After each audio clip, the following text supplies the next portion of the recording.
up on this Thursday edition of Newsline at noon, Seoul decries Tokyo's latest promotion of the Korea-controlled Dokdo islets as its own territory. But Tokyo insists it will continue what it describes as furthering a better understanding of Japan. The White House denies allegations that the U.S. has tapped into German Chancellor Angela Merkel's mobile phone. Berlin has demanded a clarification for the claims, while the French president wants the issue on the agenda at the European Leaders Summit this week. Plus, North Korea reiterates stance that it won't give up its nuclear development unless the U.S. ends hostile policies and nuclear threats. These stories and more on Newsline at noon.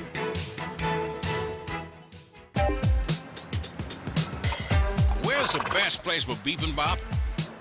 Les Jeux Olympiques d'hiver se dérouleront-ils à Pyeongchang? هل أنتم حقاً سابع أكبر مصدر في العالم؟ この歌手は誰ですか？你好，最近哪部电视剧的人气最旺？ Korea is attracting interest from around the world. The more you know, the more you want to know. Dynamic Korea.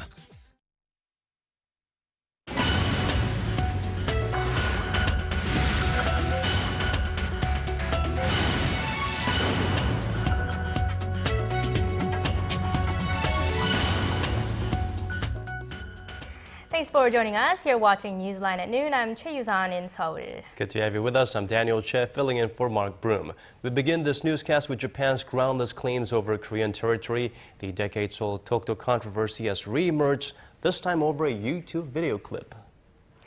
And Tokyo has flatly turned down Seoul's demand that it pull down online video promoting the Rocky Islets as its own territory. This latest development has tarnished the two countries' ties that have already soured over a string of unresolved historical issues. Our Han Da-eun has the latest. Japan says it will continue to promote its sovereignty over Dokdo, the Korea-controlled islets, through videos posted online. Korea launched a complaint with Japan on the issue after the Japanese Foreign Ministry posted a minute-and-a-half-long video on YouTube last week that contends Japan gained sovereignty over the Rocky Islets in the 17th century and reaffirmed its claim in 1905. The video also claims Korea occupied the islets in 1952 in violation of the international law. Japan state-run NHK reports the Japanese Foreign Ministry plans to translate the video into 10 languages and link it to the ministry's website. In protest, Seoul's foreign ministry summoned a representative from the Japanese embassy in Seoul on Wednesday and demanded that Tokyo remove the video immediately. Seoul has called the action anachronistic and provocative, but Tokyo is not budging an inch.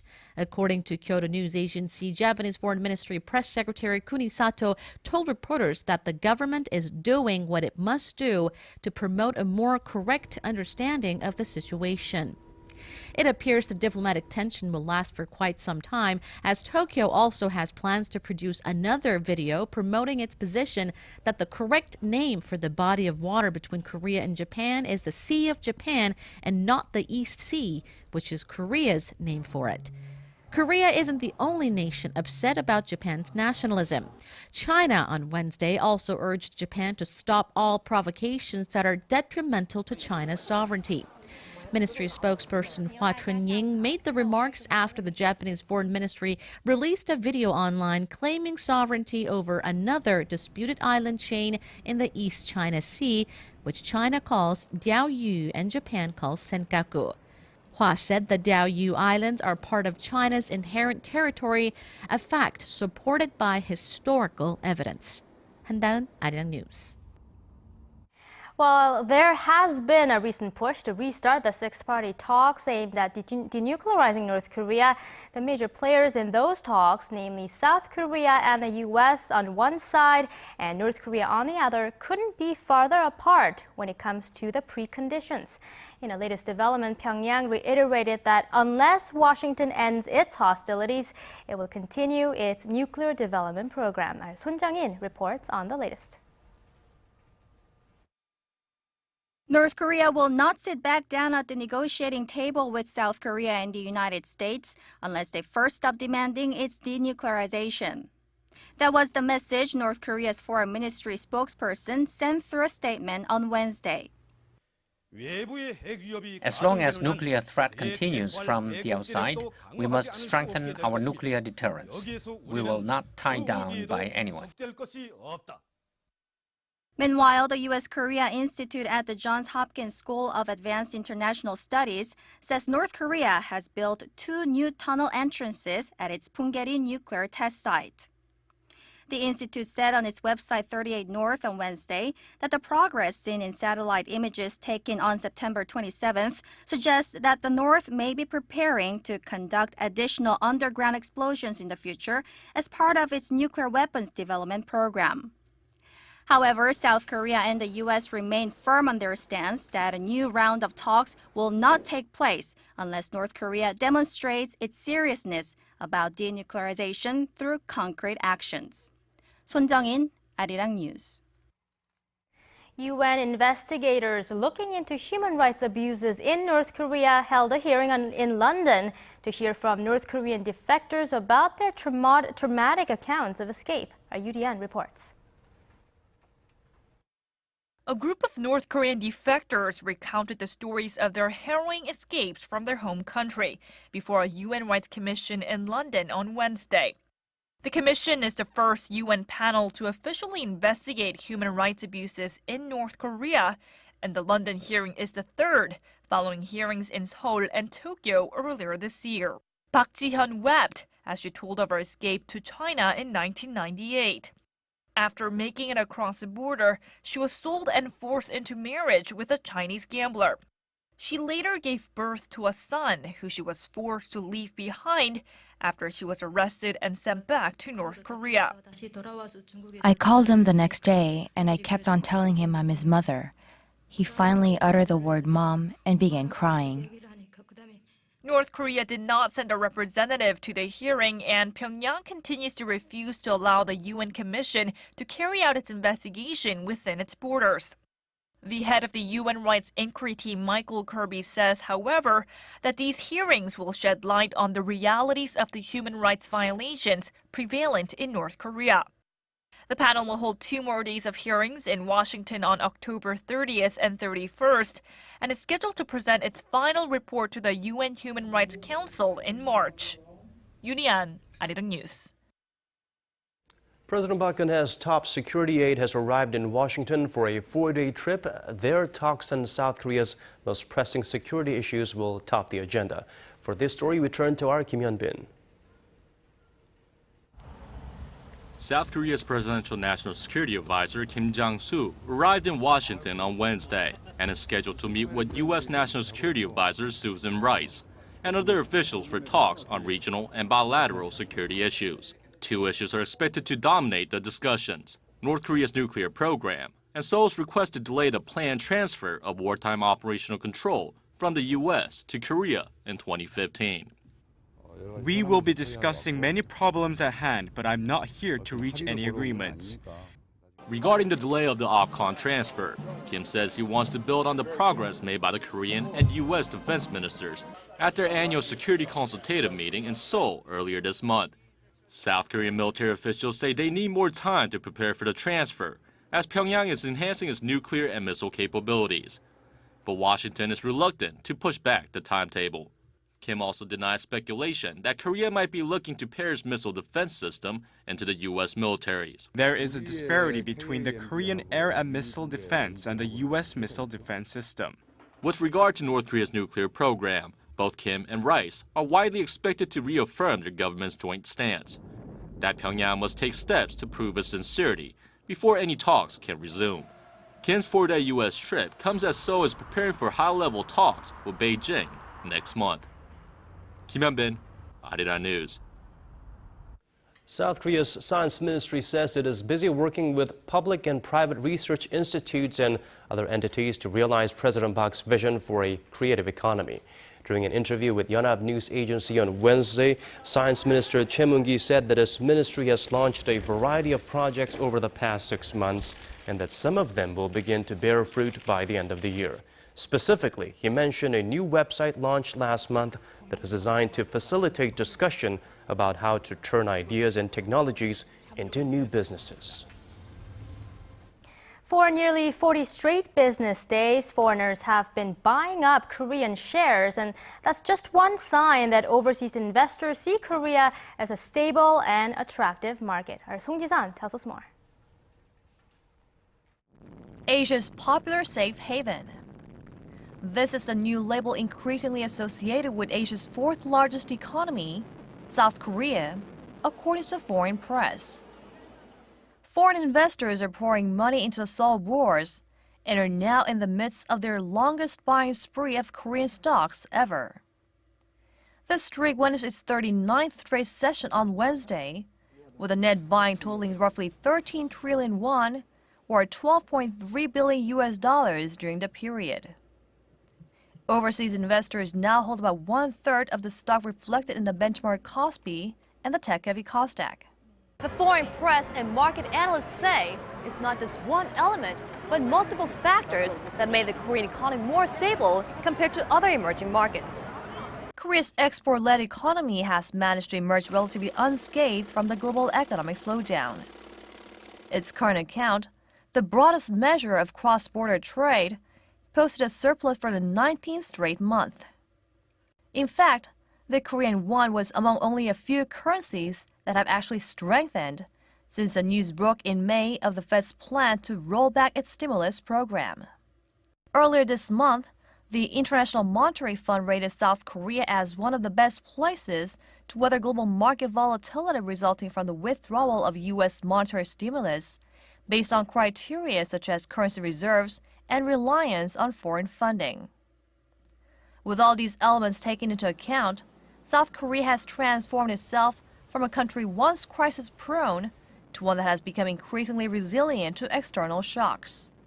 Korea suffered two big crises, first in 1997 and then again in 2008.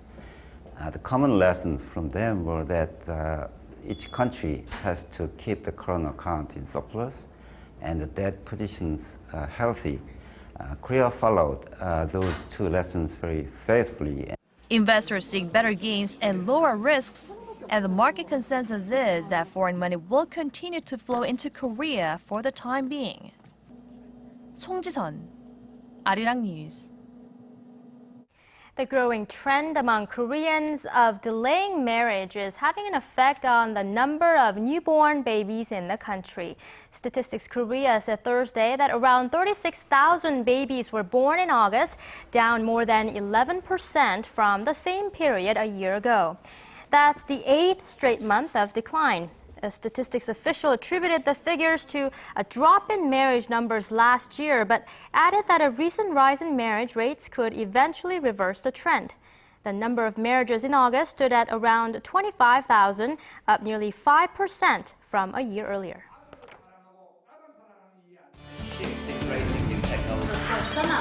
For your fill of Korean and international news. Join Chae Yu-sun and Mark Broom every weekday at lunchtime. Newsline at noon. Plenary session this Wednesday and vote on the government restructuring bills. Did the U.S. hack German Chancellor Angela Merkel's mobile phone? The German government says there are signs they did, and on Wednesday, Merkel demanded answers from the White House. Our Kim Young-gil tells us more. German Chancellor Angela Merkel called U.S. President Barack Obama on Wednesday after the German government found evidence that the U.S. may have been monitoring Merkel's cell phone. White House spokesman Jay Carney said the president sought to assure Merkel that the U.S. is not monitoring and will not monitor her mobile communications. All I can tell you is what the president told the chancellor. The United States is not monitoring and will not monitor the communications of the chancellor. As we've said in the past, we gather foreign intelligence just like agencies, similar agencies of other countries. Despite the U.S. assurance, Merkel made clear to Obama that if the information proved to be true, it would be completely unacceptable and would constitute a grave breach of trust between the two nations. In a related development, French President François Hollande is demanding that the U.S. spying issue be discussed at a summit of European leaders that starts Thursday. He had called Obama earlier this week after France's Le Monde newspaper raised allegations that the NSA had intercepted tens of thousands of phone calls in France in a single 30-day period. U.S. intelligence chief James Clapper has denied the report, saying it's misleading and inaccurate. Chimyeong-gil, Arirang News. Moving on, NATO and Russia could assist in the elimination of Syria's chemical weapons if asked to do so by the United Nations. This was discussed at a meeting of NATO and Russian defense ministers in Brussels, the first of its kind in 2 years. Our Kim Min-ji has the details. NATO Secretary General Anders Fogh Rasmussen says that he expects NATO allies and Russia will assist in the destruction of Syria's chemical weapons stockpile if the United Nations makes a request. Speaking at a meeting of NATO and Russian defense ministers in Brussels on Wednesday, Rasmussen acknowledged a request by UN Secretary General Ban Ki-moon to help the Organization for the Prohibition of Chemical Weapons with its task, adding that NATO allies and Russia could assist either on an individual national basis or collectively. U.S. Defense Secretary Chuck Hagel said he also saw a possible role for NATO, saying that Russia and NATO have many areas of common interest, including the destruction of Syria's chemical weapons stockpile. He stressed, however, that there were no plans to have any U.S. forces in Syria. The Russian defense minister, meanwhile, said that Russia will consider and will be ready to discuss any UN requests to help deal with the Syrian weapons. A team of international experts has been in Syria since early October to destroy an estimated 1,000 tons of chemical weapons before a deadline of mid-2014. And in a related development, Syria's deputy foreign minister and envoy to the Middle East, Mikhail Bogdanov, said that Syrian authorities have confirmed their intent to participate in the Geneva II conference on ending the war in Syria in November. The Syrian opposition has said that it will only participate in the talks if the goal is to remove Syrian President Bashar al-Assad from power. Kim Min-ji, Arirang News. And for talks on the crisis in Syria and on the Israeli-Palestinian peace negotiations, U.S. Secretary of State John Kerry is in Rome and met with Israeli Prime Minister Benjamin Netanyahu on Wednesday. But the two men have very different views on an issue that affects the both of them, Iran's nuclear program. Kerry expressed optimism that the issue could be resolved diplomatically, while Netanyahu remained dubious about Tehran's recent overtures. Israel is concerned that Iran will develop atomic weapons, and Netanyahu says any deal with Iran must include a prohibition on centrifuges that can be used to enrich uranium. Kerry says it is critical that Iran make it crystal clear to the world that its nuclear program is for peaceful purposes only. Pakistani Prime Minister Nawaz Sharif and U.S. President Barack Obama met for the first time on Wednesday at the White House. First and foremost, the Pakistani PM asked for an end to drone strikes in his country. Sharif had said a day earlier that the strikes had deeply disturbed and agitated the people of Pakistan and called it a major irritant in bilateral relations. Obama acknowledged the existing tensions and emphasized the importance of their relationship, saying they would work together in ways that respect Pakistan's sovereignty. With the U.S. planning to pull its troops out of the country next year, the two leaders also discussed cooperation on counterterrorism efforts and securing Pakistan's border with Afghanistan. It's looking more and more likely that the process of making kimchi, Korea's staple food, will be added to UNESCO's Intangible Cultural Heritage of Humanity list this December.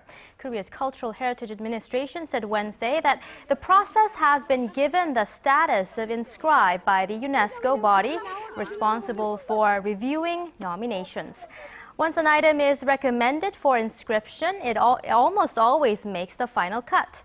The final decision will be handed down by UNESCO at a committee meeting this December. Korea currently has 15 items on this list, including the traditional singing style of pansori and the traditional song Arirang. Korea's biggest fireworks festival will be kicking off in the southern port city of Busan this coming Friday. Organizers say spectators can expect the most colorful display yet to light up the night sky. Our Paul Yi tells us the best spots to catch the show. The Busan Fireworks Festival will be kicking off this week for its 9th annual run. The brilliant spectacle of lights and explosions is expected to attract more than 1 million visitors from across Korea and abroad. Gwangwon Bridge and Gwangwon-ri Beach are the most popular spots as they offer front row seats to the event. This year's fireworks are said to be the brightest yet due to a greater use of larger pyrotechnic explosives. Green, red, yellow. These are the 3 primary colors that will be displayed, along with 3 fireworks waterfalls. The following fireworks will even be more magnificent than Niagara Falls. Ahead of the main event on October 26, high-tech laser shows and K-pop concerts will be held on Friday at Pexco Auditorium. Some of the main attractions featured during the mega fireworks display will include a 1-kilometer stretch of cascading fireworks, as well as the festival's iconic Flight of the Phoenix. Organizers are optimistic that the good weather will hold up, but are ready for anything. This year's weather-based manual was created in advance. Following the manual, we will confirm whether to hold the fireworks festival 3 days before the event. This year's festival theme is celebrating Busan's bicentennial anniversary of developing into a major metropolitan city. And what better way to do that than with a bang? Paul Yi, Arirang News. So Busan is gearing up for its big fireworks festival tomorrow, and we hope the weather will hold up. So let's go over to our Lee Ji-hyun standing by at the Weather Center for the latest weather update. Good afternoon to you, Ji-hyun. Good afternoon, guys. Now, last year it actually rained on the day of the Busan Firework Festival, but no such bad luck this year. The skies are forecast to be clear tomorrow night down in the southern port city, and the afternoon highs will hover in the mid to upper teens.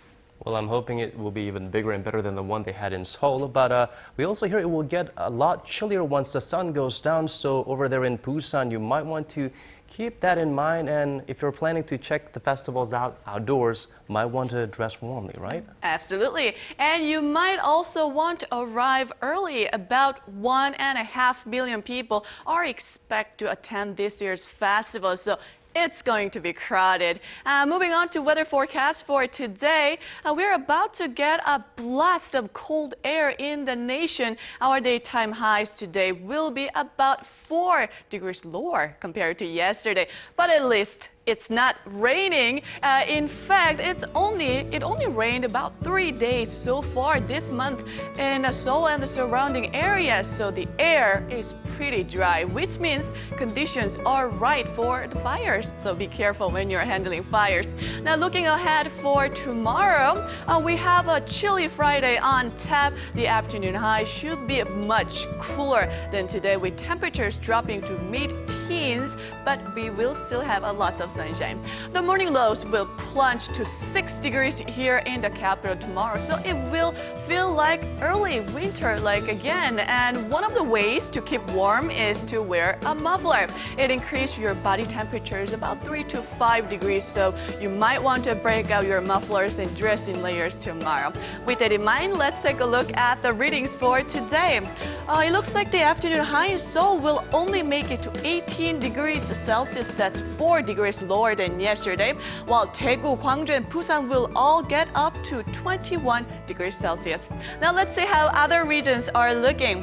It looks like Jeju and Daejeon will hit 20 degrees, while Dokdo gets up to 17, and Mount Kumgang will stay on the double digit today at 12.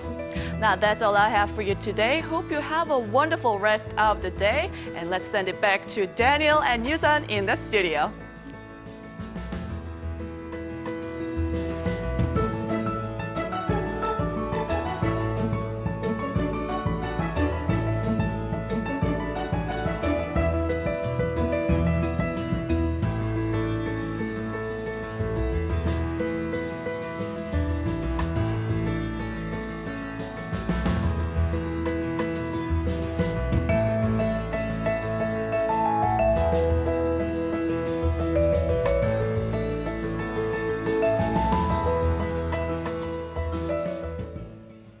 Thank you for the weather and all the other crucial information there, Jihyun. And that's all from us for now, but you can always catch up with what's been happening on our website, arirangtv.com/news.